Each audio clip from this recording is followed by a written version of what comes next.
Good morning, students. Today we study use of this, that, these and those. आज हम लोग these और those के विषय में थोड़ा सामान्य स्तर से उठ करके पढ़ेंगे।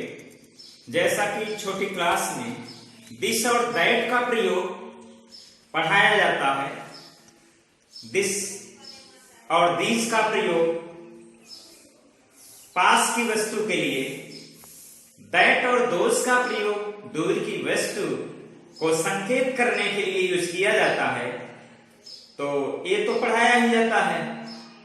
this का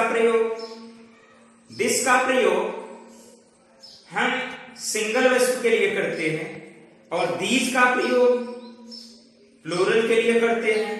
इसी तरह से दूर की वस्तु के लिए that का प्रयोग सिंगल थिंग्स के लिए करते हैं, सिंगुलर के लिए करते हैं, और those का प्रयोग प्लूरल के लिए करते हैं।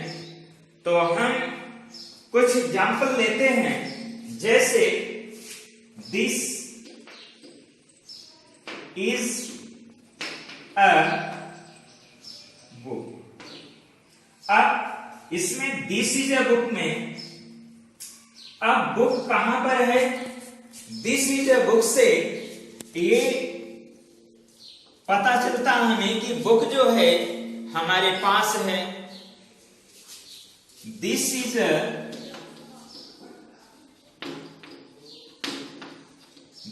A dog. अब इनसे इस सेंटेंस से पता चलता है ये कि बुक और डॉग मेरे पास है और मैं इसे टच कर सकता हूं। तो ये मेरे पास में है तो हम टच कर सकते हैं। तो ऐसी वस्तु के लिए हम दिस का प्रयोग करते हैं। अब ये तो बुक जो है सिंगुलर है, डॉग भी सिंगुलर है। एक ही वस्तु हो और पास में हो, वस्तु एक हो, वस्तु सिंगुलर में हो और पास में हो, तो हम दिस का प्रयोग करते हैं। अब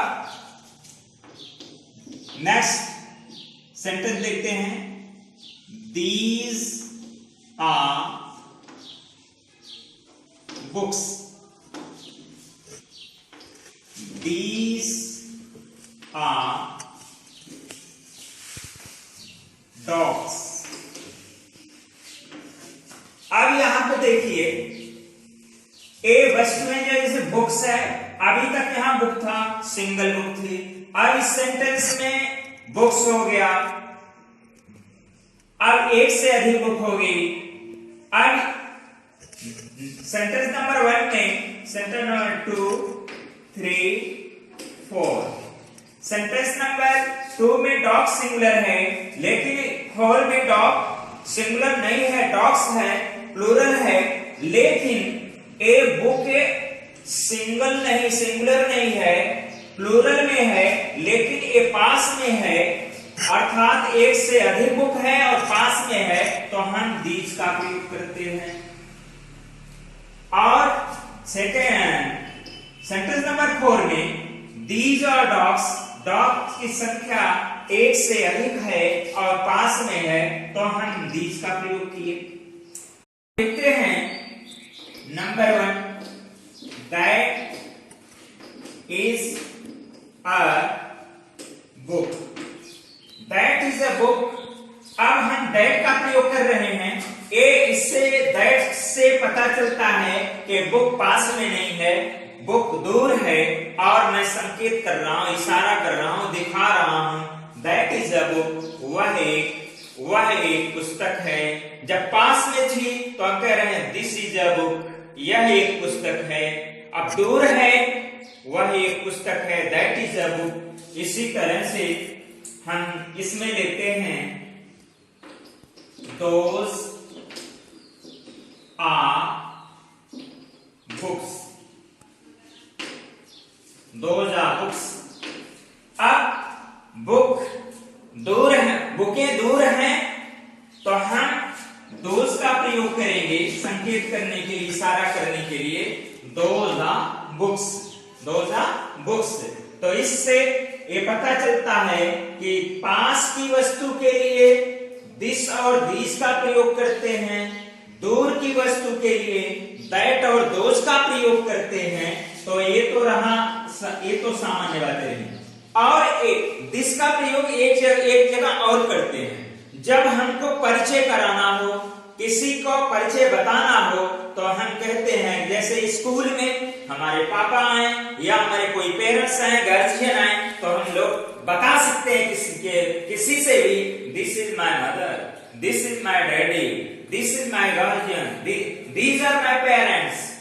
ये मेरे पेरेंट्स हैं, ये मेरे पापा हैं, ये मेरी मम्मी हैं। तो इस तरह से हम परिचय बताने के लिए भी दिस और दैट का प्रयोग करते हैं। अब दिस, दैट, दीज, दोस एक प्रोनाउन है। क्या है? प्रोनाउन है। और यह कौन सा प्रोनाउन है? डेमोन्स्ट्रेटिव प्रोनाउन है। कौन सा प्रोनाउन है? डेमोन्स्ट्रेटिव प्रोनाउन है। अब हम देख रहे हैं ये this, these, those, that, those.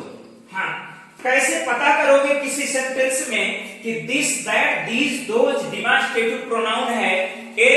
Exam में अगर दिस, दैट, दीज, दोज से क्वेश्चन पूछे जाते हैं तो इसी लेवल के पूछे जाते हैं।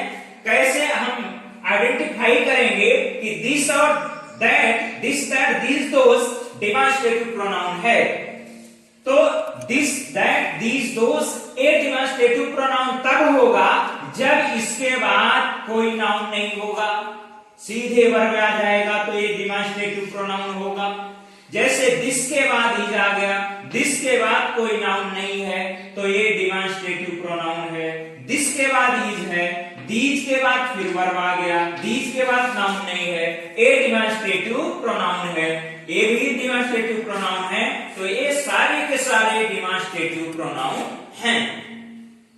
अब बहुत से लोग गलत कर जाते हैं, जैसे देखिए, this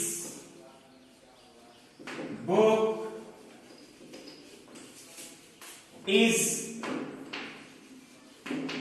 mine, that book is yours, these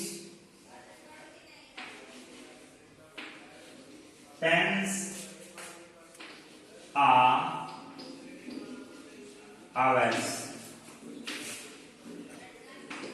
those pens are theirs। अब देखिए, यहां पर तो मैंने बताया कि दिस के बाद यहां पर कोई नाउन नहीं है तो ये डेमोन्स्ट्रेटिव प्रोनाउन हो गया। अब हम यहां पर देखते हैं कि दिस के बाद नाउन है, दैट के बाद नाउन बुक है, दीज के बाद नाउन पेन्स है, दोज के बाद नाउन पेन्स है। तो यहां पर दिस, दैट, दीज, दोज के बाद नाउन वर्ड है, इसलिए ये डेमोन्स्ट्रेटिव प्रोनाउन नहीं है। अगर इसको कहा जाए कि ये प्रोनाउन है तो ये प्रोनाउन नहीं है। यहां पे है तो प्रोनाउन ही, लेकिन ये डेमोन्स्ट्रेटिव प्रोनाउन नहीं है, ये डेमोन्स्ट्रेटिव एडजेक्टिव है, क्योंकि दिस नाउन बुक को क्वालिफाई कर रहा है, दैट भी बुक नाउन को क्वालिफाई कर रहा है, पेन्स को क्वालिफाई कर रहा है, पेन्स को दीज और दोज क्वालिफाई कर रहे हैं, और इसलिए ये डेमोन्स्ट्रेटिव एडजेक्टिव हैं। क्यों? एडजेक्टिव का कार्य होता है नाउन की विशेषता बतलाना। जब कोई भी अब है तो ये प्रोनाउन, लेकिन यहां पर ये एडजेक्टिव का वर्क दे रहा है, इसलिए ये डेमोन्स्ट्रेटिव एडजेक्टिव है, डेमोन्स्ट्रेटिव एडजेक्टिव है। दिस बुक इज माइन, यहां पर दिस डेमोन्स्ट्रेटिव एडजेक्टिव है, दैट क्या है? डेमोन्स्ट्रेटिव एडजेक्टिव है, क्योंकि इसके बाद नाउन है, दीज के बाद नाउन है, ये डेमोन्स्ट्रेटिव एडजेक्टिव है, दोज के बाद एक नाउन है, इसलिए ए डिमॉन्स्ट्रेटिव एडजेक्टिव है। और एक दो सेंटेंस और दिखाते हैं आपको। This is my book, this book is mine, this book is mine, this is my book, this book is mine। अब देखिए सेंटेंस फर्स्ट में दिस क्या है, डेमॉन्स्ट्रेटिव प्रोनाउन है। सेंटेंस सेकंड में दिस क्या है, डेमॉन्स्ट्रेटिव एडजेक्टिव है। अब इसमें हमने एक वर्ड लिखा है माई और माइन। फर्स्ट में मैंने माई लिखा है। अब ये बताओ कि माई क्या है। This is my book. अब ये माई पॉजिटिव एडजेक्टिव है। सेंटेंस फर्स्ट में माई पॉजिटिव एडजेक्टिव है। पॉजिटिव एडजेक्टिव क्यों है कि माई के बाद नाउन है। अब दूसरे में देखो कि जब सेकेंड सेंटेंस में दिस यहां पे डेमॉन्स्ट्रेटिव एडजेक्टिव है तो यहां पे माई का ए रूप होता है माइन। ये माइन के बाद कोई नाउन नहीं है, माइन के बाद नाउन नहीं है। फर्स्ट सेंटेंस में माई के बाद नाउन है, यहां पे माइन के बाद नाउन नहीं है, तो ये पॉजिटिव प्रोनाउन है। जब पॉजिटिव एडजेक्टिव हमने यूज किया यहां पे डेमॉन्स्ट्रेटिव एडजेक्टिव यूज किया, दिस यहाँ पे डेमॉन्स्ट्रेटिव एडजेक्टिव है, तो यहाँ पे माइन नहीं होगा बल्कि माइन होगा। माइन पॉजिटिव प्रोनाउन है और माई पॉजिटिव एडजेक्टिव है। इस तरह से क्वेश्चन पूछा जाता है। अब बताओ एक पॉजिटिव एडजेक्टिव एक पॉजिटिव प्रोनाउन है। अब इसमें दिस को दिस डेमॉन्स्ट्रेटिव एडजेक्टिव है और दिस डेमॉन्स्ट्रेटिव प्रोनाउन है, तो दिस और that, this that this those का प्रयोग इस तरह से एग्जाम में आ सकते हैं और ये तैयारी होनी चाहिए तो ये पहचान सको कि डेमॉन्स्ट्रेटिव प्रोनाउन क्या है, डेमॉन्स्ट्रेटिव एडजेक्टिव क्या है, पॉजिटिव एडजेक्टिव क्या है, पॉजिटिव प्रोनाउन क्या है। दिस दैट के प्रयोग में ये सबसे महत्वपूर्ण बात है कि इसकी पहचान होना चाहिए। इस तरह से हम इस तरह के जो गूढ़ बातें हैं हम अपने सभी वीडियो में कुछ न कुछ लेके आते रहेंगे। अगर हमारी ये वीडियो अच्छी लगी हो तो सब्सक्राइब और लाइक जरूर करना, कमेंट भी करना जो भी हो सके। Thank you.